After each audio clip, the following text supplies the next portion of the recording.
Hi and welcome to our coverage of the ISLA Festival for 2016. Today I'm joined by Sarah-Louise Ball. She has a degree in experimental physics and a master's in biophysics from Trinity College Dublin, and she's going to be doing a talk later today at the festival. Hi and thank you for joining us, Sarah. Thank you for having me. I just wanted to briefly ask you how you got involved in studying science. What motivated you to take up this career? Well, I've always loved science, and I think when I was studying in school, I did chemistry and I did physics. And I've always enjoyed finding out how things work, trying to understand the next level down almost, because you can kind of think of science almost like an onion, you know, and there's different layers and you can keep digging and digging and digging. And I've always loved doing that. So when I was picking my courses, it was kind of a bit of a no-brainer. I mean, I studied science, so I went in as just a general science student and I did physics and chemistry and maths. And it was brilliant because you had so much flexibility and so many options. And then as I went on, I kind of specialised into physics, which I love and I still love. And there's just so many different things to learn. Like, you're never going to stop learning, which is great. How, after you graduated, how did you make the transition into becoming like a communicator of science? Yeah, well, I was doing a lot of kind of science communication at the same time as doing my master's.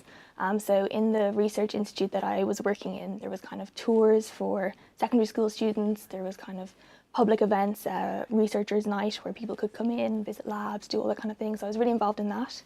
I was doing some teaching in primary schools as well, kind of teaching sixth class all different things about science, which was so much fun. Working with children is fantastic. They have so many questions, so many amazing questions, which is brilliant. And then when I was working at the Festival of Curiosity, and I met someone that was working in TV, and they had done a PhD in science.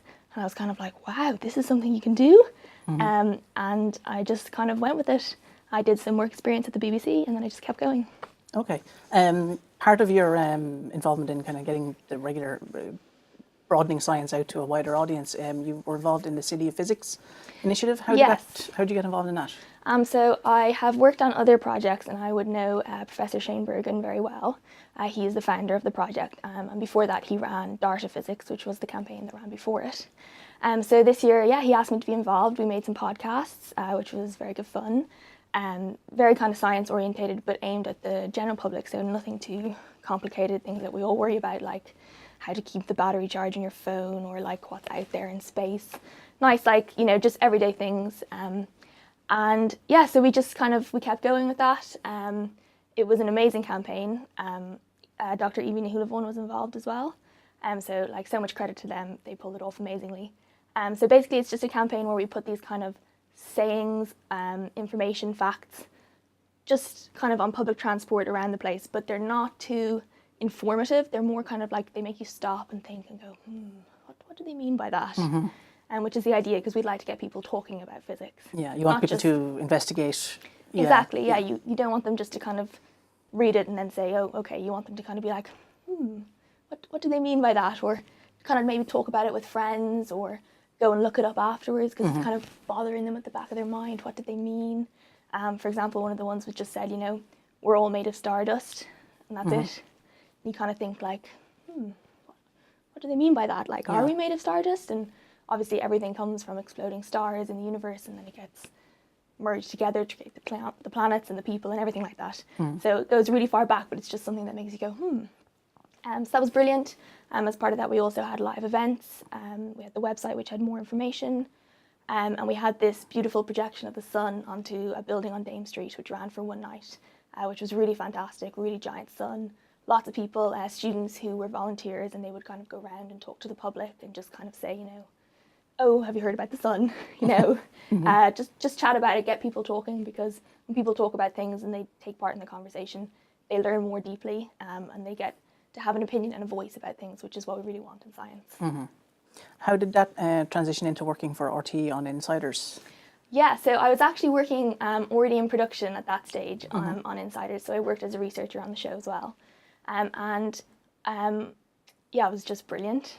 So basically we were working on a show for the Young Scientist exhibition, and the producers of that asked me to interview for the job, and I did, and I got it, and it was just brilliant. It was just the best time ever. We went to so many different places. Obviously the point of the show is to kind of explore places that kids love that they might not realise has some science and tech involved. and lots of places that even I was like, whoa, that's so cool. You know, you just take for granted. We went to a music recording studio, an animation studio, the Navy. That was great. We got to go on the new Ellie James Joyce. Where else did we go? Went to a theme park.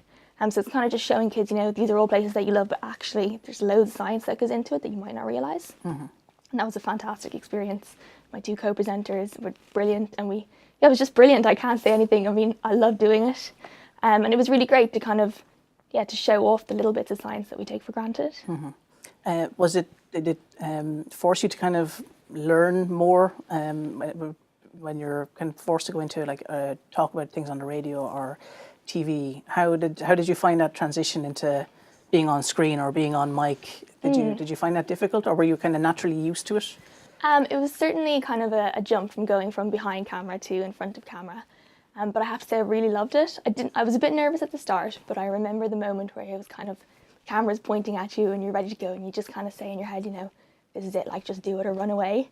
So I just did it, and it was brilliant because you really feel, I mean, it's such a massive audience that you get to deliver this to, and all the other projects that we work on are great, but you only reach a smaller amount of people.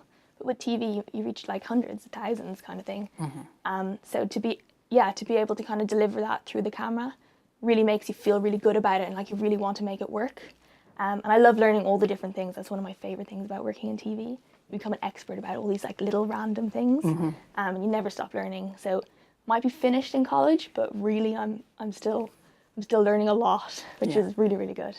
Do you find that people's kind of preconceptions from what they've learned from watching TV or seeing, you know, reading fiction, do you think that kind of helps or harms getting across the wider topic of science?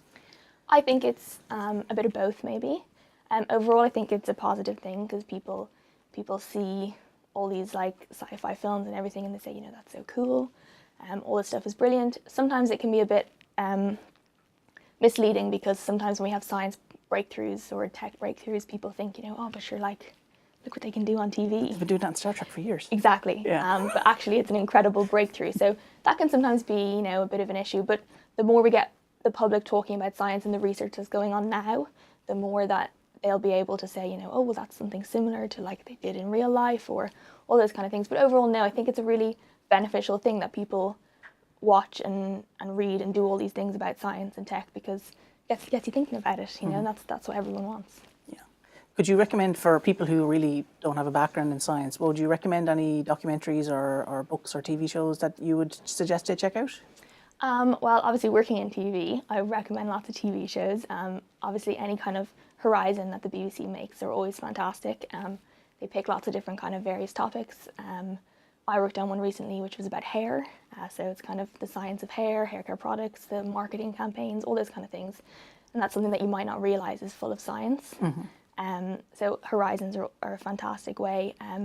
RT's Reality Bites, which is a new kind of format that they're running where they're one hour specials about different kind of factual things, which are really brilliant. They're just kind of information, and you can learn different things about those, and they would be on the player. So I'd probably recommend those two in particular. Okay. Thanks a million for joining us at the festival, and I'm looking forward to your talk later on. We'll have further videos up on the YouTube channel during the week with our interviews with our other guests. Thanks for joining us.